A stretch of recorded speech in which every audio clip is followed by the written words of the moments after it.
بہت پرانی بات ہے کہ ایک ملک پر ایک بڑا بادشاہ حکومت کرتا تھا۔ اس کی اپنی کوئی اولاد نہیں تھی، اس لیے وہ فکر مند تھا کہ اس کے بعد تخت و تاج کا وارث کون بنے گا۔ کافی سوچ بچار کے بعد اس نے اپنے ملک کے نوجوانوں کا امتحان لینے کا فیصلہ کیا۔ اس نے ریاست کے تمام نوجوانوں کو محل میں بلایا اور ہر ایک کو ایک خاص بیج دیتے ہوئے کہا، یہ بیج ہے، اسے اپنے گھر لے جاؤ اور اپنے گملے میں لگاؤ اور 1 سال تک اس کی دیکھ بھال کرو۔ 1 سال بعد جس کا پودا سب سے زیادہ بہترین ہوگا اسے میں اپنا جانشین منتخب کروں گا۔ ان نوجوانوں میں احمد نامی ایک غریب لیکن محنتی لڑکا بھی شامل تھا۔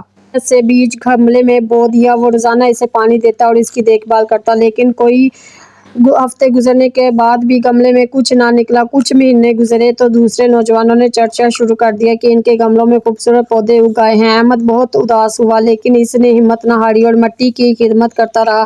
1 سال مکمل ہو گیا مگر احمد کا گملہ اب بھی خالی تھا۔ وہ ڈرتے ڈرتے خالی گملے لے کر دربار پہنچا۔ وہاں کا منظر دیکھ کر وہ حیران رہ گیا، کیونکہ وہاں تمام نوجوانوں کے ہاتھ میں رنگ برنگے پھولوں والے پودے تھے۔ بادشاہ ایک ایک کر کے سب کے پودے دیکھنے لگا اور آخر میں احمد کے پاس پہنچا۔ احمد نے شرمندگی سے سر جھکا لیا اور کہا، بادشاہ سلامت، میں نے بہت محنت کی لیکن اس بیج سے کچھ نہیں اگا۔ بادشاہ مسکرایا اور احمد کا ہاتھ پکڑ کر بلند کیا اور اعلان کیا، لوگوں، تمہارا اگلا بادشاہ احمد ہوگا۔ سب حیران رہ گئے۔ بادشاہ نے وضاحت کی کہ میں نے تم سب کو جو بیج دیے تھے وہ ابلے ہوئے تھے، یعنی ان سے پودا اگنا ناممکن تھا۔ تم سب نے جب دیکھا کہ پودا نہیں اگ رہا تو تم نے اپنی ناکامی چھپانے کے لیے بیج بدل دیے اور جھوٹ کا سہارا لیا۔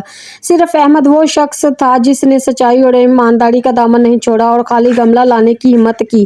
اس کہانی سے ہمیں سبق یہ ملتا ہے کہ سچائی اور ایمانداری کا راستہ شروع سے ہی گھٹن ضرور ہوتا ہے، لیکن اس کا انجام ہمیشہ عزت اور کامیابی کی صورت میں نکلتا ہے۔ جھوٹ کی بنیاد پر کھڑی کی گئی عمارت جلد گر جاتی ہے۔ اگر آپ کو میری کہانی اچھی لگی تو لائک، فالو، سبسکرائب کریں اور اسے آگے بھی شیئر کریں۔